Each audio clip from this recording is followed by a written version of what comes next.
أعوذ بالله السميع العليم من الشيطان اللعين الرجيم. الحمد لله الذي هدانا لهذا وما كنا لنهتدي لولا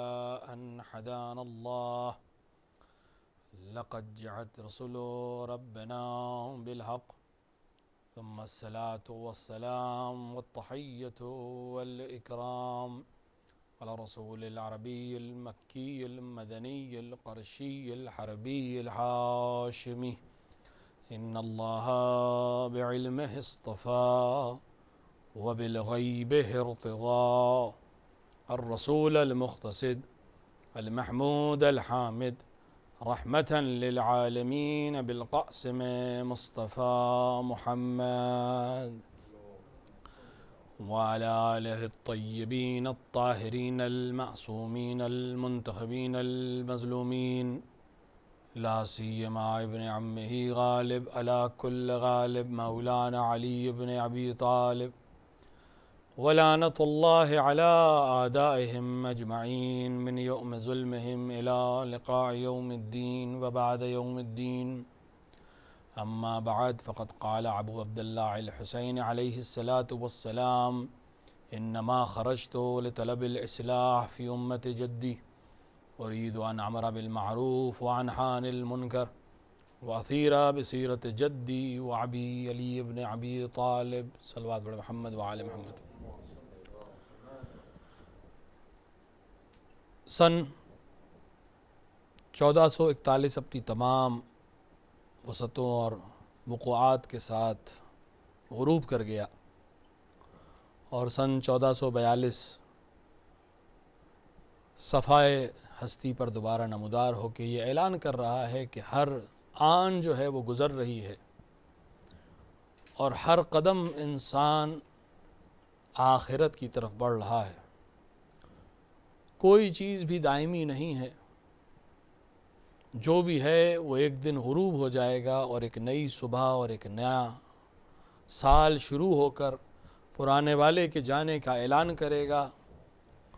اپنے وجود کو لوگوں کے سامنے منوائے گا، اور دوبارہ پھر ایک وقت آئے گا کہ جب یہ غروب ہو جائے گا، وہ ایک نیا سورج نکل کر ایک نئے سال کے آغاز کو اعلان کرے گا۔ لیکن یہی سورج جو اگ کر نئے سال کا اعلان کرتا ہے، یہ ایک اور اعلان کرتا ہے کہ چاہے کتنے بھی سورج ڈوبیں اور اگیں، چاہے کتنے چاند افق پر نمودار ہو کے ہر مہینے کے آنے کی نوید دیں، سب کچھ بدل جائے گا، لیکن ایک چیز جو دائمی ہے اور جس کو خداوند عالم جیسے دائم اور قائم نے دائم بنایا ہے، وہ ہمیشہ رہے گا، اور وہ ذکر امام حسین علیہ السلام کی شہادت کا ذکر، آپ کی عظمت کا ذکر، آپ کی قربانی کا ذکر ہے، کہ جو 1400 برس گزرنے کے بعد بھی ہر محرم میں تازہ نظر آتا ہے، اور ہر محرم میں پوری دنیا میں اس کی وسعت بڑھتی جاتی ہے، اور یہ اعلان کرتی ہے کہ حسین کا ذکر کسی بھی حال میں نہیں رکے گا۔ آج جس دور میں ہم ان مجالس کو برپا کر رہے ہیں، سب کے سامنے ہے، مومنین کس اضطراب کے ساتھ ان مجالس کو برپا کر رہے ہیں، سب کے سامنے ہے، لیکن ان کا یہ اضطراب اپنی جگہ پر، لیکن ذکر حسین کا برپا ہونا اس بات کا اعلان کر رہا ہے کہ حالات کیسے بھی ہو جائیں، معاملات کیسے بھی ہو جائیں، کسی بھی طرح کی پریشانی ذکر حسین ابن علی سے انسانوں کو نہیں روک سکتی، کیونکہ جس طرح خداوند عالم محتاج نہیں ہے تسبیح کا، تحلیل کا، عبادت کا، اگر دنیا کے تمام انسان اس کی عبادت کرنا چھوڑ دیں تب بھی وہ معبود تھا اور معبود رہے گا، کیونکہ جو کچھ زمین اور آسمان میں ہے اس کا ذرہ ذرہ اللہ کی تسبیح اور حمد کر رہا ہے۔ یسبح للہ ما فی السماوات و ما فی الارض، اللہ کی تسبیح کرتے ہیں، ہر وہ چیز جو زمین اور آسمان میں موجود ہے وہ سب اللہ کی تسبیح کرتے ہیں۔ اسی اللہ وحدہ لا شریک کے نمائندے کا نام ہے حسین ابن علی۔ جس طرح پوری کائنات کا ذرہ ذرہ تسبیح کر رہا ہے خداوند عالم کی، اسی طرح کائنات کا ذرہ ذرہ عزاداری کر رہا ہے امام حسین علیہ السلام کی۔ لہٰذا اگر کسی وجہ سے کوئی انسان اس عزاداری کو برپا نہیں کرتا ہے تو وہ انسان محروم ہے، عزاداری سید الشہداء بہرحال جاری رہے گی۔ ہمارے پاس روایات ہیں جو بتاتی ہیں کہ سورج نے امام پر عزاداری کی، چاند نے امام حسین پر عزاداری کی، ستاروں نے امام حسین پر عزاداری کی، زمین نے امام حسین پر عزاداری کی۔ امام حسین علیہ السلام کی شہادت کے بعد جس پتھر کو پلٹا جاتا تھا اس کے نیچے سے تازہ خون برآمد ہو کر یہ اعلان کرتا تھا کہ انسان اگر امام حسین کو قتل کر بھی دیں تب بھی ہم جمادات اور نباتات ذکر حسین کر کے اس بات کا اعلان کریں گے کہ ہم ولایت حسین پر قائم اور دائم ہیں۔ امام حسین علیہ السلام کی مجالس اور اس عشر مجالس کے لیے امام حسین علیہ السلام ہی کے جملے کو انتخاب کر کے یہ ارادہ کیا جا رہا ہے کہ ہم سمجھیں کہ آخر عاشورہ برپا کیوں کی گئی، امام حسین علیہ السلام نے اتنا بڑا اقدام کیوں اٹھایا، اور آخر کیا وجہ ہے کہ امام حسین علیہ السلام اس عظیم قربانی کے لیے اپنے گھر سے نکل رہے ہیں۔ امام حسین اپنی قربانی کے لیے خود بیان فرما رہے ہیں، انما خرجت لطلب الاصلاح فی امت جدی، میں اپنے جد کی امت کی اصلاح کے لیے نکل رہا ہوں۔ اريد ان امر بالمعروف وانہی عن المنکر، میں ارادہ کرتا ہوں یا ارادہ رکھتا ہوں کہ امر بالمعروف کروں اور نہی عن المنکر کروں۔ وسیرہ بسیرت جدی علی و ابی علی ابن ابی طالب، اور میں چلنا چاہتا ہوں اپنے جد کی سیرت پر اور اپنے بابا علی مرتضیٰ کی سیرت پر۔ سوال یہ ہے کہ سن 60 ہجری میں امام حسین یہ جملہ کیوں ارشاد فرما رہے ہیں کہ مجھے زندہ کرنا ہے اپنے نانا کی سیرت کو اور اپنے بابا علی مرتضیٰ کی سیرت کو۔ ہزاروں کی تعداد میں وہ لوگ موجود ہیں جنہوں نے رسول اکرم کو دیکھا ہے، رسول اکرم کی گفتار کو بھی دیکھا ہے، رسول اکرم کی گفتار کو بھی دیکھا ہے، رسول اکرم کی جنگ کو بھی دیکھا ہے، رسول اکرم کی صلح کو بھی دیکھا ہے، رسول اکرم کی حکومت کو بھی دیکھا ہے۔ تو آخر ایسی کیا چیز ہے جو نہیں ہے سماج میں جس کی وجہ سے امام حسین کو کہنا پڑ رہا ہے کہ میں اپنے جد کی سیرت کو زندہ کرنا چاہتا ہوں، اپنے بابا علی مرتضیٰ کی سیرت کو زندہ کرنا چاہتا ہوں؟ کیا سماج میں نماز نہیں پڑھی جا رہی تھی؟ لوگ نماز نہیں پڑھ رہے تھے؟ نہیں، مسجدیں بھری ہوئی تھیں۔ کیا روزے نہیں رکھے جا رہے تھے؟ نہیں، روزے رکھے جا رہے تھے۔ کیا حج نہیں کیا جا رہا تھا؟ حج کیا جا رہا تھا۔ کیا زکوٰۃ نہیں دی جا رہی تھی؟ نہیں، خزانے بھرے ہوئے تھے زکوٰۃ حاصل کر کے۔ کیا تلوار جنگ کے لیے نہیں اٹھائی جا رہی تھی؟ جہاد ظاہری طور پر نہیں کیا جا رہا تھا؟ بے شک کیا جا رہا تھا۔ تو پھر آخر وہ کون سی چیز ہے جو نہیں ہو رہی تھی، یا وہ کون سی چیز ہے جو ہو رہی تھی اور امام حسین کی نظر میں اس کی اصلاح کی ضرورت تھی، اور امام حسین کی نظر میں وہ کام نہ ہونے کی نتیجے میں سیرت رسول پامال ہو رہی تھی اور سیرت امیر المومنین پامال ہو رہی تھی؟ دنیا میں ایک قانون ہے، تمام ممالک اس قانون پر عمل کرتے ہیں، تمام حکومتیں اس قانون پر عمل کرتی ہیں، اور کوئی دوسری حکومت، کوئی بین الاقوامی ادارہ اس قانون کے خلاف کبھی حرف نہیں رکھتا، اور وہ قانون ہے ملک کے دفاع کا قانون، وہ قانون ہے ملک کے نظام کو قائم رکھنے کا قانون، وہ قانون ہے ملک کے ایڈمنسٹریشن کو قائم رکھنے کا قانون۔ اگر کوئی انسان، کوئی شخص کسی ملک کے قانون کو یا کسی ملک کے ایڈمنسٹریٹو سسٹم کو پلٹنا چاہے، ختم کرنا چاہے، جس کو ہم اپنی اردو زبان میں کہیں کہ تختہ الٹنا چاہے، تو تمام ممالک اپنے اپنے قانون میں یہ شق رکھتے ہیں کہ اگر کوئی انسان کسی ملک کو، سسٹم کو، ایڈمنسٹریشن کو الٹنا چاہے، پلٹنا چاہے، بغاوت کرنا چاہے، تو ملک کو یہ حق حاصل ہے کہ اس کے اوپر اقدام کرے، اور تقریباً تمام ممالک ایسے شخص کو یا ایسے ادارے کو موت کی سزا سناتے ہیں۔ ہم نے رہتی دنیا میں کتنے ایسے، آج کی دنیا میں اس پچھلے 50-60 سال میں ہم نے کتنے انقلاب دیکھے، کتنی کوششیں دیکھیں جس میں تختے پلٹے گئے یا تختے پلٹنے کی کوشش کی گئی۔ جہاں کامیاب ہو گئے وہاں کے مناظر بھی ہم نے دیکھے ہیں، اور جہاں کامیابی حاصل نہیں ہوئی بغاوت کرنے والوں کو، وہاں کے مناظر بھی ہم نے دیکھے ہیں۔ تقریباً مدنی قانون میں یہ طے ہے کہ اگر کوئی کسی ملک کے نظام کو ختم کرنے کی کوشش کرے تو ملک کو حق حاصل ہے کہ اپنی عدالت کے ذریعے سے اس کے اوپر مقدمہ چلائے،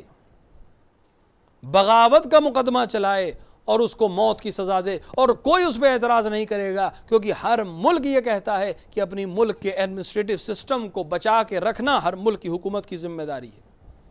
لہٰذا اگر کوئی حکومت قائم ہے اور تثبیت ہے اور اس کو اکھاڑ پھینکنے کی کوشش کی جائے تو ہر ملک اپنے لیے یہ حق رکھتا ہے کہ اس کے بچاؤ کے لیے اس شخص کے خلاف اقدام کرے جو یہ حکومت ختم کرنا چاہتا ہے۔ لیکن رسول اکرم صلی اللہ علیہ وآلہ کی سیرت عملی میں اگر جا کر ہم دیکھیں تو ہمیں معلوم ہوگا کہ نہ صرف یہ کہ کہا گیا بلکہ اعلان کیا گیا، قرآن نے اس کو نقل کیا ہے، اعلان کیا منافقین کے سردار نے کہ ہم رسول کو ہٹا دیں گے اور ہم رسول کی جگہ پر خود حکومت قائم کریں گے اور فلاں شخص کو ہم سرداری اور حکومت عطا کریں گے، اور رسول کے خلاف عملی اقدام کرنے کی پوری کوشش کی ان لوگوں نے۔ رسول کو خدا نے خبر بھی کر دی، آیت کا نازل ہونا اس بات کی علامت ہے کہ خدا نے خبر کر دی، رسول کو معلوم ہے کون لوگ ہیں، لیکن نہ صرف یہ کہ رسول نے ان کے خلاف کوئی مقدمہ نہیں چلایا، رسول نے ان کے خلاف کسی قسم کی کوئی تحریر نہیں کی، رسول نے ان کے خلاف کوئی تحریک نہیں کی، حتیٰ رسول اکرم نے اپنے برتاؤ میں کوئی فرق نہیں کیا۔ یعنی جس طرح مسلمانوں کے درمیان مال تقسیم ہوتا تھا، مال غنیمت رہا ہو یا صدقات ہوں یا دیگر چیزیں جو رسول اللہ مسلمانوں میں تقسیم کرتے تھے، بالمساوی تقسیم کرتے تھے، بالتساوی تقسیم کرتے تھے، رسول نے اس کوشش کے باوجود جس میں وہ کامیاب نہیں ہو سکے اور رسول کی حکومت کو نہیں ختم کر سکے جو مدینے میں قائم شدہ ایک حکومت تھی، اعلان کر چکے تھے، آپس میں طے کر چکے تھے، لیکن پھر بھی کامیاب نہیں ہو سکے، اور رسول کو علم تھا کون لوگ ہیں۔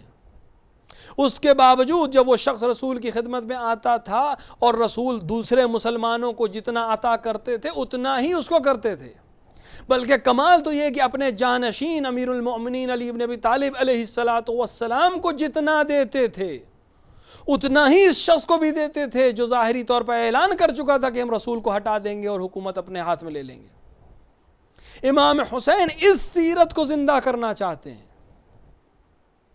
یہ ہے سیرت رسول کہ جس کے لیے امام حسین قیام کر رہے ہیں، کیونکہ سامنے جو انسان اب حکومت کر رہا ہے اس کا طریقہ یہ ہے کہ وہ صرف شبہے پہ قتل کرتا ہے، چاہے امام حسین کے زمانے کا پہلا حاکم ہو یا دوسرا حاکم ہو، چاہے حاکم شام ہو یا اس کا بیٹا یزید ہو، دونوں کا طریقہ یہ ہے کہ صرف شک ہو جائے کہ انسان ہمارے خلاف عمل کر سکتا ہے، صرف گمان ہو جائے کہ یہ شخص حکومت کے خلاف کچھ کہہ سکتا ہے یا بول سکتا ہے یا کر سکتا ہے، تو اس کے پورے خاندان کو قتل کر دیا جاتا ہے، قید خانے بھرے ہوئے سیاسی قیدیوں سے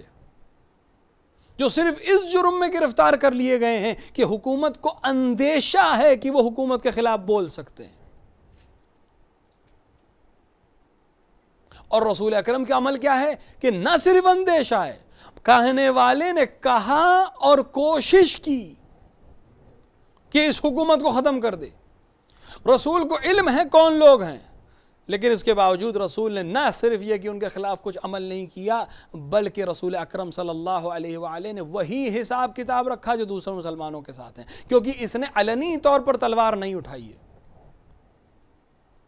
اسی طرح ایک دوسرے واقعے میں لوگ جانتے ہیں، واقعے میں رسول اللہ کو قتل کرنے کی کوشش کی گئی ہے، منافقین نے کی ہے، مدینے کے رہنے والوں نے کی ہے، کہ ایک پہاڑی کے دامن میں اور درے میں رسول اللہ کی سواری کے اوپر پتھر گرائے جائیں اور سواری رم کر جائے۔ روایت میں ہے کہ جبرائیل نے آ کر ناقہ رسول کو تھام لیا تاکہ وہ رم نہ کر جائے اور رسول اکرم شہید نہ کر دیے جائیں، اور آسمان میں بجلی چمکی جس نے چہروں کو صاف کر دیا۔ حذیفہ یمانی چونکہ رسول اللہ کے ساتھ موجود تھے اس لیے ان چہروں کو پہچان گئے جو 10 یا 11 لوگ وہاں پہاڑی پہ موجود تھے جو رسول پہ پتھر برسانے کے لیے آئے تھے۔ رسول اللہ نے نہ صرف یہ کہ ان کے خلاف عمل نہیں کیا، اب تو حملہ ہو گیا رسول پہ۔ آج اگر کسی حکومت کے حاکم کے اوپر، کسی چھوٹے عہدیدار کے اوپر بھی اگر کوئی اس طرح کا جان لیوا حملہ کرنے کی کوشش کرے تو کیا حکومت کو حق حاصل نہیں ہے کہ ان کو قید کر دے؟ کیا حکومت کو حق حاصل نہیں ہے کہ ان کے اوپر مقدمہ چلائے؟ آج ہم جس دور میں گزر رہے ہیں، اگر ہم حکومت کی پالیسی کے خلاف بول دیں، بڑی جرات سے کہہ رہا ہوں، ٹویٹ کر دیں حکومت کی پالیسی کے خلاف، تو دیش دروہی کہلاتے ہیں۔ ہم ان حالات میں، جمہوری نظام میں ان حالات میں آ گئے ہیں۔ وہاں حملہ کیا جا رہا ہے، پیغمبر کو قتل کرنے کی سازش کی جا رہی ہے، پیغمبر پہچان رہے ہیں اور اپنے صحابی حذیفہ یمانی سے کہہ رہے ہیں کہ تم نے پہچان تو لیا ہے ان کو، لیکن یہ راز کھولنا نہیں، کسی کو بتانا نہیں یہ لوگ کون تھے۔ تاریخ معلوم ہے کون لوگ ہیں، لیکن چونکہ رسول نے پنہان رکھا ہے لہٰذا حذیفہ نے بھی پنہان رکھا۔ لیکن جب یہی لوگ رسول کے سامنے مدینے میں آتے ہیں تو رسول کے بولنے میں یا ان سے کلام کرنے میں یا ان کے ساتھ برتاؤ میں کوئی فرق نہیں ہے۔ یہ ہے سیرت رسول، سیرت ابی علی ابن ابی طالب، اور یہ عین ہی سیرت ہے امیر المومنین علیہ الصلوۃ والسلام کی، کہ امیر المومنین علیہ الصلوۃ والسلام کے خلاف کیا حکومت پلٹنے کی کوشش نہیں ہے؟ جمل ایک حکومت جو ثابت ہے، جس میں اہل مدینہ اور اہل حل و فصل نے بیعت کر لی ہے امیر المومنین علیہ الصلوۃ والسلام کی۔ اب اس کے خلاف اگر کوئی جنگی اقدام کرتا ہے، کوئی بھی ہو، چاہے وہ جمل ہو، چاہے وہ صفین ہو، چاہے وہ خوارج کا واقعہ ہو اور جنگ نہروان ہو، کیا یہ عمل حکومت ختم کرنے کی کوشش نہیں ہے؟ ایک ثابت شدہ حکومت کو ختم کرنے کی کوشش اگر ہے تو پھر ہر حکومت اجازت دیتی ہے امیر المومنین کو کہ وہ اپنے اقدام کرے اور ان کے خلاف مقدمہ چلائیں، لیکن امیر المومنین نے کوئی عمل نہیں کیا۔ ہاں، جب انہوں نے تلوار اٹھائی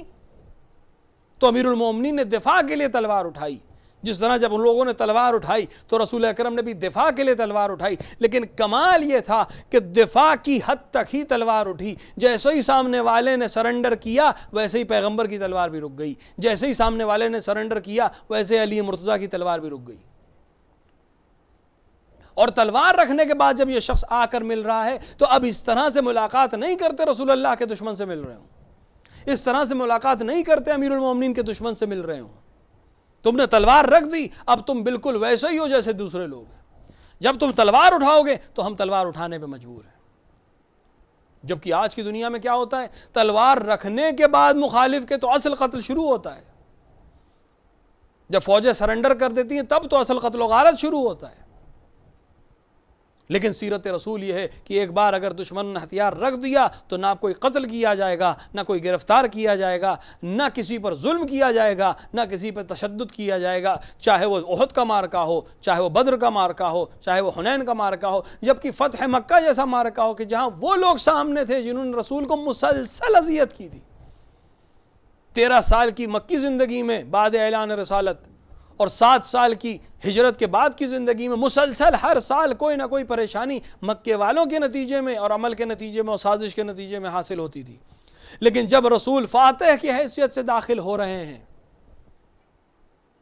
تو چونکہ کوئی تلوار نہیں اٹھائے لہذا رسول بھی مرحمت کے ساتھ پیش آنے کا حکم دے رہے ہیں۔ یہ وہ سیرت ہے جس کو زندہ کرنے کے لیے حسین ابن علی نکل رہے ہیں۔ انا اسیر بسیرت جدی، میں چاہتا ہوں کہ میرے جد کی سیرت زندہ ہو، کیونکہ وہ لوگ جو آج بنام خلافت رسول حکومت کر رہے ہیں ان کے اندر ایک مقدار میں بھی، کسی ایک ہلکی سی مقدار میں بھی سیرت نبوی نہیں ہے۔ صوری تصویری اسلام ہے، پہناوا اسلام کا ہے، لباس اسلام کا ہے، نماز ظاہری طور پہ پڑھ رہے ہیں، یہ صورت اسلام ہے۔ امام حسین سیرت اسلام کی بات کر رہے ہیں۔ ہمیں صوری اسلام نہیں چاہیے، ہمیں اسلام کی امیج نہیں چاہیے کہ تصویر اسلامی ہو، ہمیں اس کے اندر کے رنگ اسلامی چاہیے، ہمیں اس کے اندر بو اسلامی چاہیے۔ اگر شکل اسلامی ہو لیکن اس کے اندر عمل وہ ہو رہا ہو جو اسلام سے تعلق نہیں رکھتا تو امام حسین کو پسند نہیں ہے۔ نام اسلامی ہو اور عمل نفاق اور کفر کے ہوں تو کیا فائدہ ہے؟ رسول کے بعد سوائے امیر المومنین کے جتنی حکومتیں ہیں نام اسلامی حکومت کا ہے، لیکن اس کے اندر سیرت رسول کی بو بھی نہیں ہے۔ کیونکہ ایک طرف ہم سیرت رسول دیکھتے ہیں کہ جہاں اقدامات ہونے کے باوجود رسول رحم کا عنصر بن کر پیش آتے ہیں،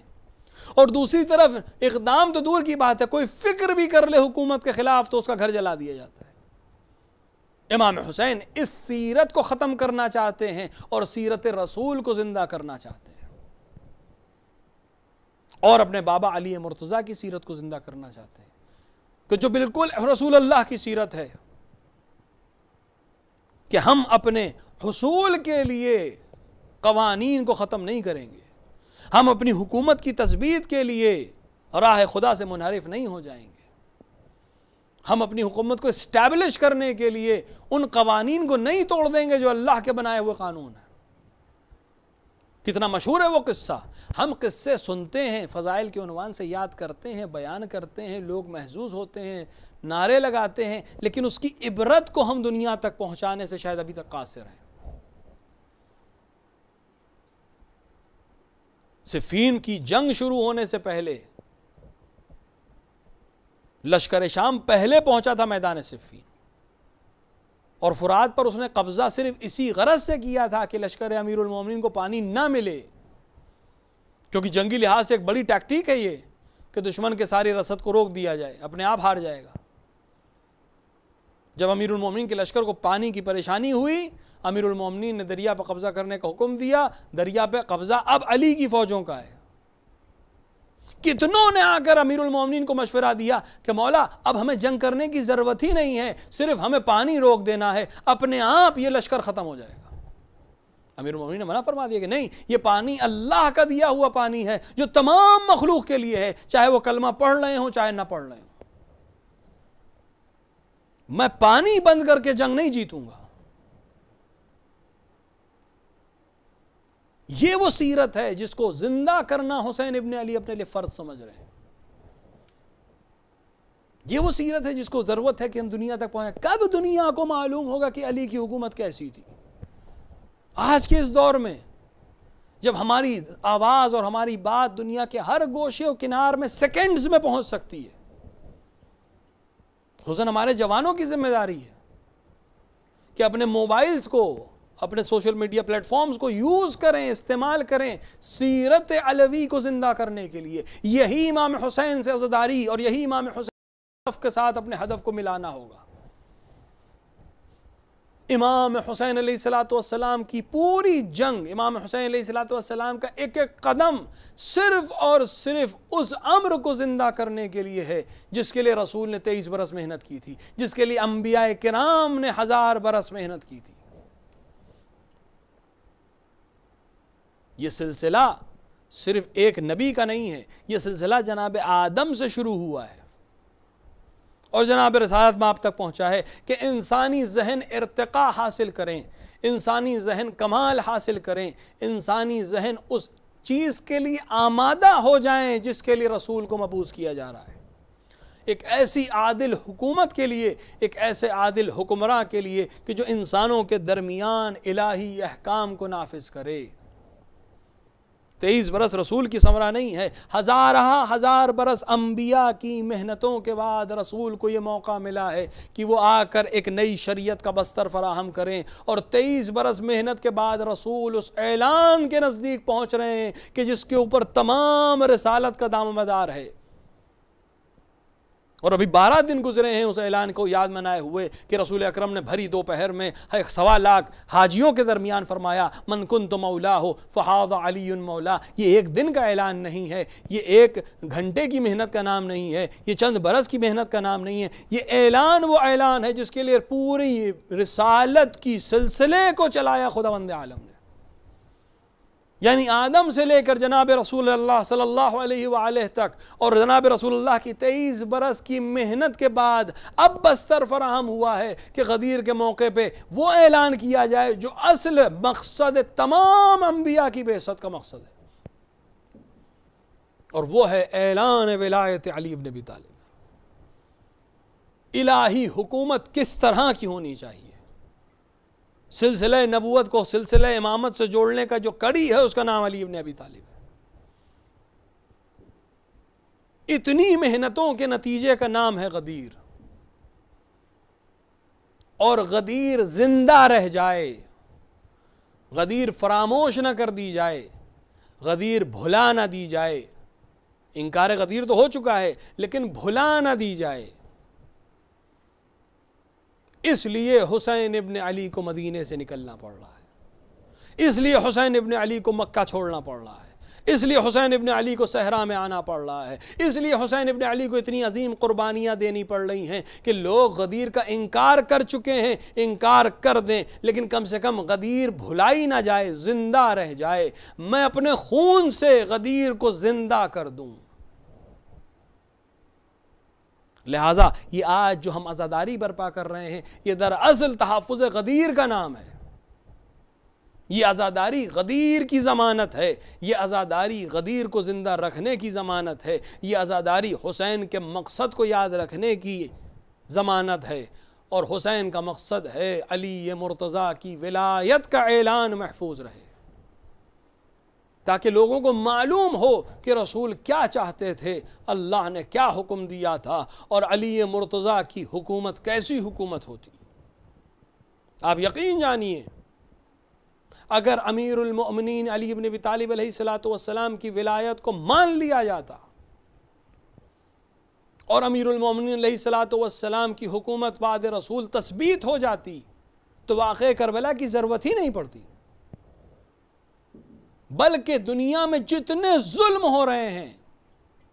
بعد شہادت رسول سے آج تک، جتنے ظلم ہو رہے ہیں، جتنا خون ناحق بہایا گیا اور بہایا جا رہا ہے، جتنے لوگوں کا مال غصب کیا گیا ہے اور کیا جا رہا ہے،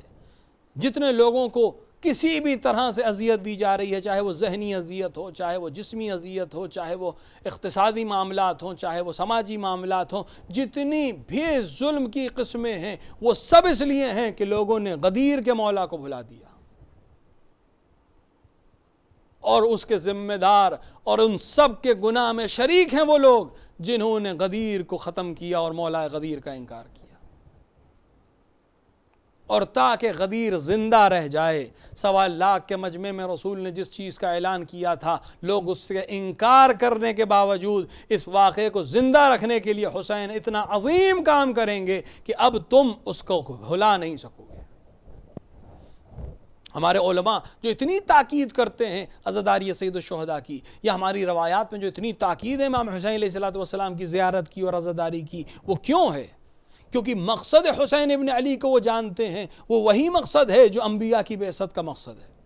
وہ وہی مقصد ہے جو رسول اللہ کی رسالت کا مقصد ہے، اور وہ ہے تثبیت ولایت علی ابن ابی طالب علیہ السلام۔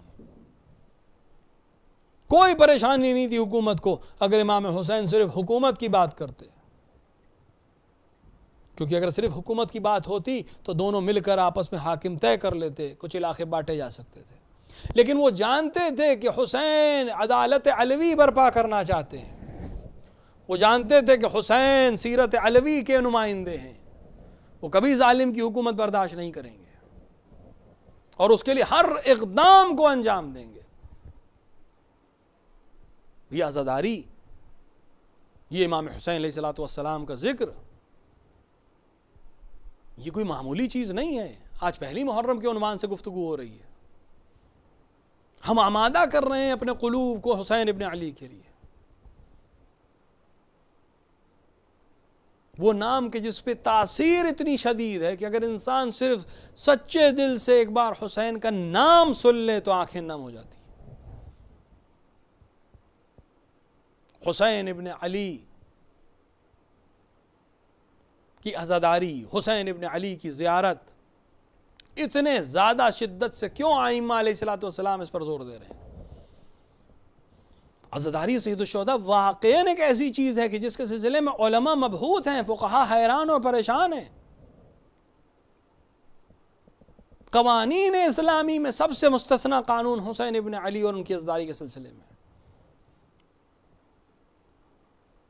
دیگر کسی حکم کو اور دیگر کسی احکام کو امام حسین کی عزاداری سے نہیں ملایا جا سکتا۔ جو لوگ ملاتے ہیں غلط کرتے ہیں۔ اولاً دونوں میں کوئی ٹکراؤ نہیں ہے۔ حسین کی عزاداری ضامن ہے نماز کی، حسین کی عزاداری ضامن ہے روزے کی، حسین کی عزاداری ضامن ہے حج کی، حسین کی عزاداری ضامن ہے خمس اور زکوٰۃ کی، حسین کی عزاداری ضامن ہے جہاد کی حرمت کی۔ جتنے بھی اسلام کے اصول ہیں وہ سب عزاداری حسین ابن علی کے صدقے میں محفوظ ہیں. لہٰذا ٹکراؤ تو ہو ہی نہیں سکتا. جو ٹکراؤ کرتا ہے وہ فی قلوبہم مرض، اس کے علاوہ کوئی اور وجہ نہیں ہو سکتی. ان کا ہدف کچھ اور ہے، کیونکہ ٹکراؤ ہے ہی نہیں. دو صحیح چیزوں میں کبھی ٹکراؤ نہیں ہوتا. ٹکراؤ ہمیشہ مخالفین میں ہوتا ہے، اور حسین کی عزاداری نہ نماز کی مخالف ہے، نہ روزے کی مخالف ہے، نہ شریعت کی مخالف ہے، نہ احکام کی مخالف ہے. لہٰذا اگر کوئی ٹکراؤ پیدا کر رہا ہے تو اس کا مطلب یہ ہے کہ اس کا ہدف کچھ اور ہے. اور میں اپنے عزاداروں سے یہ گزارش کروں گا کہ ان چیزوں سے بہت زیادہ ہوشیار رہیں.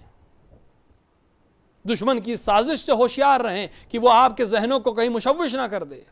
اور آپ کو اصل ہدف سے دور نہ کر دے. آپ کا ہدف ہے عزاداری سید الشہداء کرنا تاکہ احکام اسلامی قائم رہیں اور دائم رہیں. بالکل عجیب ہے معاملات حسین ابن علی کے بھی معاملات اور حسین ابن علی سے منسوب چیزوں کے معاملات. کوئی تقابل نہیں ہے، اور تقابل کرنا صحیح بھی نہیں ہے. ہر چیز کے اپنے احکام ہیں، اپنی جگہ ہے، اپنا موقع ہے. امام حسین علیہ السلام کی شخصیت اپنے آپ میں امتحان ہے. امام حسین کا امتحان لیا گیا ہے اور امام حسین کے ذریعے بھی امتحان لیا جا رہا ہے. خود امام حسین خود امتحان گاہ میں موجود ہیں اور ان کا امتحان لیا گیا قربانی کے ذریعے سے، اذیت کے ذریعے سے، ظلم کے ذریعے سے. اور امام حسین کی ذات خود امتحان ہے دیگر لوگوں کے لیے. یہ آج ہمارا امتحان ہے کہ ان حالات پہ ہم عزاداری کیسے برپا کریں. یہ آج ہمارا امتحان ہے کہ تمام پابندیوں کے باوجود، تمام مشکلات کے باوجود، تمام ذہنی اور جسمانی مشکلات کے باوجود کیا ہم عزاداری کے لیے آمادہ ہیں. اور الحمدللہ الحمدللہ ہزار دفعہ الحمدللہ کہ اللہ نے توفیق دی کہ جیسے بھی حالات ہوں ہم عزاداری کر کے یہ اعلان کریں گے کہ ہاں حسین ابن علی، ہم صرف زبان سے نہیں کہہ رہے ہیں یا لیتنی کنت معکم، ہم کاش آپ کے ساتھ ہونے کا دعویٰ نہیں کر رہے ہیں. آج عزاداری کو برپا کر کے یہ اعلان کر رہے ہیں کہ حالات کیسے بھی ہو جائیں ہم آپ کے عزادار تھے، ہم آپ کے عزادار رہیں گے. اور عزاداری کے مقصد کو بہت اچھی طرح جانتے ہیں ہمارے عزادار. عزاداری محافظ ہے تمام شریعت کی، اور کوئی ٹکراؤ نہیں ہے عزاداری کا کسی شریعت. اگر کوئی یہ کہہ رہا ہے تو وہ ظلم کر رہا ہے، کوئی کہہ رہا ہے تو اس کا ہدف کچھ اور ہے. اتنی تاکید امام حسین کے عزاداری کی، اتنا عملی طور سے تاکید. رسول اللہ گریہ کر رہے ہیں امام حسین پہ، جبکہ ابھی امام حسین شہید بھی نہیں ہوئے ہیں. جناب زہرا سلام اللہ علیہ گریہ کر رہی ہیں امام حسین پہ، ابھی ولادت ہوئی ہے امام حسین کی، لیکن یاد کر کے شہادت کو گریہ کر کے یہ بتا رہے ہیں کہ امام حسین کی شہادت ایسی چیز ہے جس پہ گریہ کیا جائے.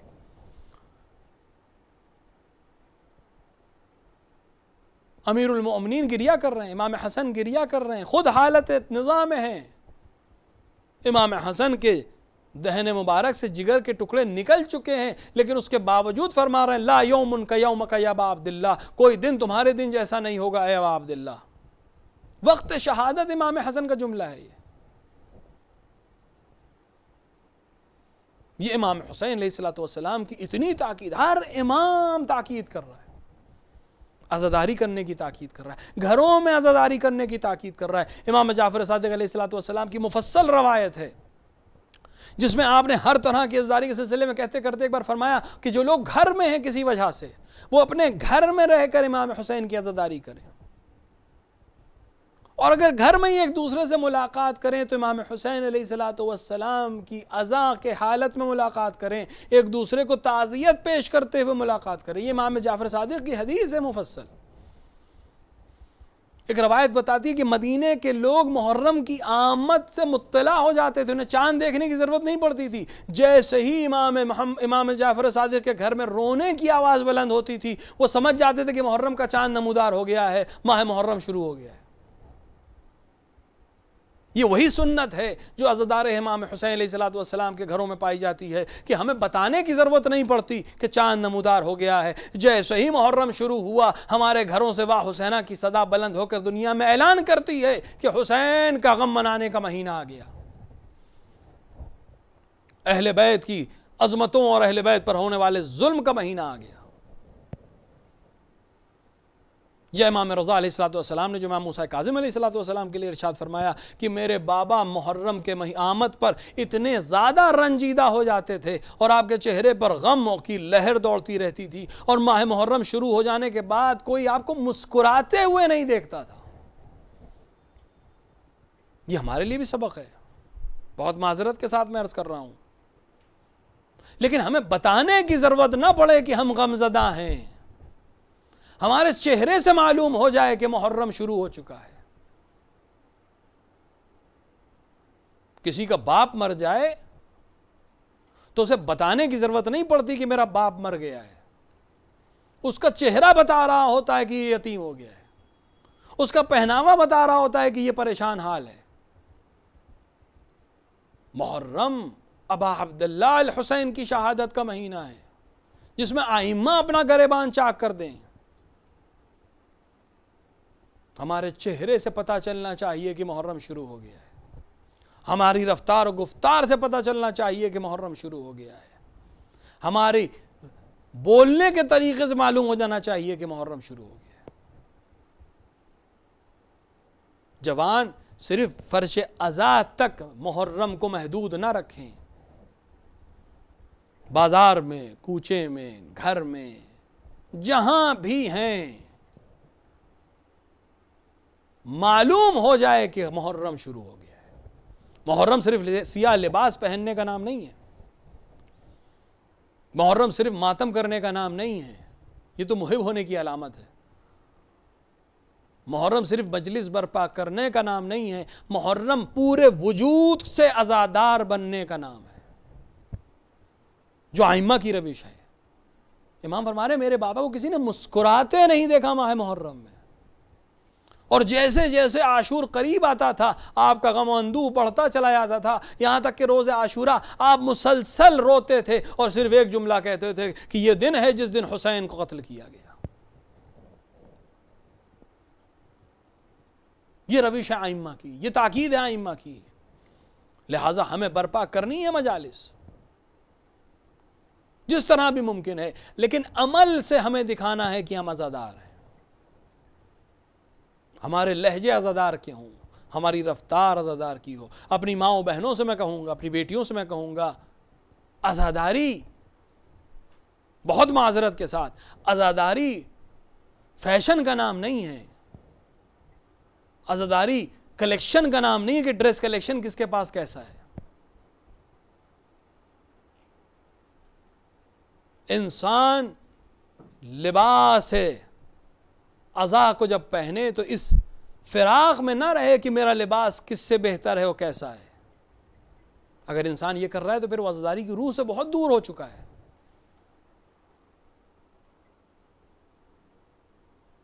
خدا سب کے گھر والوں کو سلامت رکھے، لیکن اگر خدا نہ کردہ کسی کے گھر میں موت ہو جائے تو کوئی بیٹی بازار نہیں جاتی نیا لباس خرید کے پہننے کے لیے کہ میرا باپ مر گیا ہے مجھے کالا لباس چاہیے۔ کوئی بیوہ بازار نہیں جاتی کہ سیاہ لباس جو فیشنیبل لباس ہو سیاہ ہو وہ پہنوں میں اپنے شوہر کے جنازے پر۔ امام حسین کی عزاداری کے لیے ہم اس طرح کا اگر عمل کر رہے ہیں تو ہم روح عزاداری سے دور ہیں، اور یہ وہ چیزیں ہیں جو شاید آج زیادہ وقت ہے اور موقع ہے کہ ہم ایک بار دقت کریں اور غور کریں اور فکر کریں کہ کہیں یہ سب عمل تو نہیں تھے جس کی وجہ سے ہم سے یہ توفیق عزا سلب ہونے والی تھی۔ جس طرح میں نے شروع میں عرض کیا کہ جس طرح اللہ کو تسبیح اور تحلیل کی ضرورت نہیں ہے، محتاج نہیں ہے، اسی طرح امام حسین کو بھی گریے کا احتیاج نہیں ہے، ہمیں ضرورت ہے امام حسین کی عزاداری کی، کیونکہ کائنات کا ذرہ ذرہ حسین ابن علی پہ گریہ کنا ہے۔ پہلی محرم عام طور سے امام حسین کی رخصت کو بیان کیا جاتا ہے۔ امام حسین مدینے سے نکل رہے ہیں، امام حسین سے مدینے سے نکلنا خود اپنے آپ میں ایک بہت بڑا جہاد تھا۔ وہ لوگ جو مسافر ہیں، وہ لوگ جو اپنے وطن سے دور ہیں، وہ اس کیفیت کو بہتر طریقے سے سمجھیں گے کہ جب انسان اپنے وطن سے نکلتا ہے تو اس کے دل کی کیا کیفیت ہوتی ہے۔ لیکن جو بھی انسان اپنے وطن سے نکلتا ہے اس کے دل میں ایک امید ہوتی ہے کہ کچھ دنوں بعد، کچھ مہینے بعد، کچھ برس بعد اپنے گھر لوٹ آئے گا۔ یہ امید اس کو جانے کے لیے آمادہ کرتی ہے، اور یہ امید اس کو مختلف حالات کا سامنا کرنے کی طاقت دیتی ہے۔ لیکن حسین جانتے ہیں کہ میں جب نکل رہا ہوں اس حال میں کہ اب واپس مدینے نہیں آؤں گا۔ کیا کیفیت ہوگی قلب حسین ابن علی کی؟ مدینہ چھوڑنے کا مطلب ہے بابا علی مرتضیٰ کا گھر چھوٹ رہا ہے، صدیقہ طاہرہ کی لحد چھوٹ رہی ہے، نانا کا مدینہ چھوڑ رہے ہیں، نانا کا مزار چھوڑ رہے ہیں۔ روایت کہتی ہے پوری رات حسین یا قبر رسول پہ تھے یا قبر زہرا پہ تھے۔ تھوڑی دیر وہاں گریا کرتے تھے، پھر کچھ افاقہ ہوتا تھا، اٹھ کر آتے تھے، اپنی نانا کی قبر پہ کچھ دیر گریا کرتے تھے، پھر اٹھ کر آتے تھے اپنی ماں سیدہ کی قبر پہ گریا کرتے تھے۔ نانا حسین جا رہا ہے، اے مادر گرامی حسین مدینے کو چھوڑ کر جا رہا ہے۔ اور مدینے سے اہل بیت کس شان سے نکلے ہیں۔ شاید حسین نے یہ احترام اس لیے کیا تھا کہ اب حسین کے بعد یہ احترام دوبارہ نصیب نہیں ہوگا۔ کم سے کم حسین جب تک یہ اقدام کر سکتا ہے، حسین احترام کر کے دنیا کو بتا دے کہ اہل بیت عصمت و طہارت کا احترام کیا ہے۔ راوی بیان کرتا ہے کہ میں مدینے میں وارد ہوا تو دیکھا کہ مدینے میں عجیب سا سناٹا ہے، عجیب سی کیفیت ہے۔ میں نے لوگوں سے پوچھا کہ کیا ماجرا ہے، تو لوگوں نے بیان کیا کہ فرزند علی و فاطمہ حسین مدینہ چھوڑ کر جا رہے ہیں۔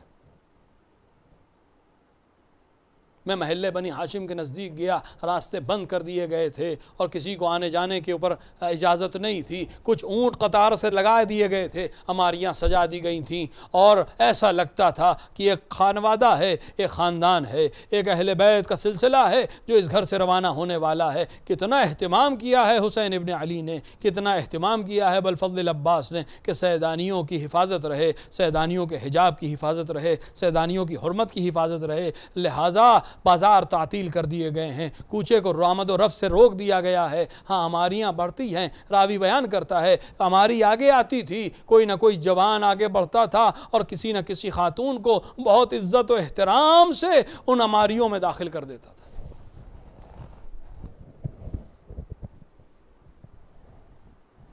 راوی بیان کرتا ہے کہ میں نے اپنے ساتھی سے پوچھا کہ وہ شخص کون ہے؟ کہا تم نے پہچانا نہیں، وہ جو کرسی پہ بیٹھے ہیں وہ حسین ابن علی ہیں،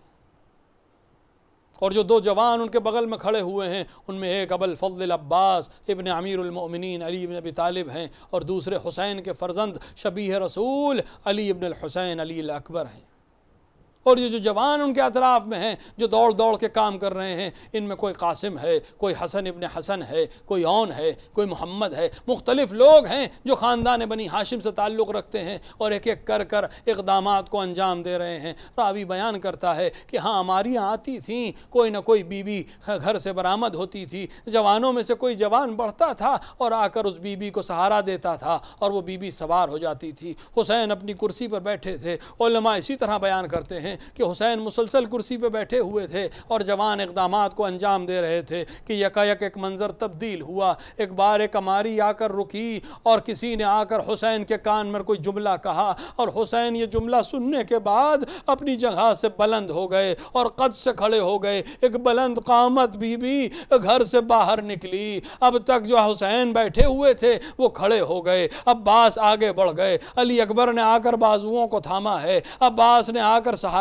دیا ہے، اور یہ بلند قامت بی بی آ کر سماری میں سوار ہوئی۔ میں نے اپنے ساتھی سے، راوی کہتا میں نے اپنے ساتھی سے پوچھا آخر یہ کیا ماجرا ہے کہ اس طرح سے حالات دگرگوں ہو گئے؟ راوی کہتا ہے کہ میرے ساتھی نے کہا ارے تم نے پہچانا نہیں، ارے یہ علی و فاطمہ کی بیٹی زینب کبریٰ ہیں جن کے لیے یہ احترام کیا جا رہا ہے۔ حسین قد سے کھڑے ہو رہے ہیں، علی اکبر سہارا دے رہے ہیں، عباس بازوؤں کو تھام رہے ہیں، ہماری میں کس شان سے بٹھایا جا جا رہا ہے۔ ہاں شاید یہی وجہ تھی کہ جب 11 محرم کو کچھ بے کجاوا اونٹوں کو لایا گیا تو ایک بار میری شہزادی نے کبھی دائیں دیکھا اور کبھی بائیں دیکھا، اور جب نہیں ایک بار حسین کو یاد کیا ہو، اے بھیا حسین کس احترام سے مدینے سے لے کر آئے تھے، آج زینب کو دیکھو کس حال میں ہے، کوئی بھی اس کا سہارا دینے کے لیے نہیں، کوئی بازو تھامنے کے لیے نہیں، کوئی سہارا دے کر اوپر بٹھانے کے لیے نہیں۔ یہی وجہ ہے کہ ایک بار زینب نے بیویوں کو سوار کرنا شروع کیا، اے بیویوں اگر کوئی نہیں ہے تو میں موجود ہوں، میں آج علی کی بیٹی فاطمہ کی بیٹی زینب ہوں، میں آج حسین بھی ہوں، میں آج علی اکبر بھی ہوں، میں آج عباس بھی ہوں۔ ہاں ایک ایک بیٹی ایک ایک بیوی کو سوار کر دیا، اور پھر وہ موقع آیا کہ زینب تنہا تھی، ایک بار ترائی کا رخ کیا ہوگا، اے عباس میں نے سب کو سوار کر دیا، اب کون ہے جو زینب کو سوار کرے؟ وَسَيَعْلَمُ الَّذِينَ ظَلَمُوا أَيَّ مُنْقَلِبٍ يَنْقَلِبُونَ إِنَّا لِلَّهِ وَإِنَّا إِلَيْهِ راجعون رضاً بِقَضَائِهِ وَتَسْلِيمًا لِعَمْرِهِ۔ خدایا ہمارے اس مختصر عمل کو قبول فرما، ہمارے درمیان جو حاجت مند ہیں ان کی حاجتوں کو پورا فرما۔ خدایا تجھے واسطہ حسین ابن علی کی عظمتوں کا ہم سے اس توفیق عزاداری کو سلب نہ فرما۔ خدایا دنیا میں جہاں جہاں بھی شیعان حیدر کرار ہیں ان کی جان و مال و عزت و آبرو کی حفاظت فرما۔ خدایا جو مریض انہیں شفاء کاملہ و عاجلہ عطا فرما۔ خدایا تجھے واسطہ حسین ابن علی کا یہ جو بلا پوری دنیا میں چھائی ہوئی ہے اس سے جلد ہمیں نجات عطا فرما۔ خدایا علماء اعلام مراجع کرام کا سایہ ہمارے سروں پر محفوظ رکھ۔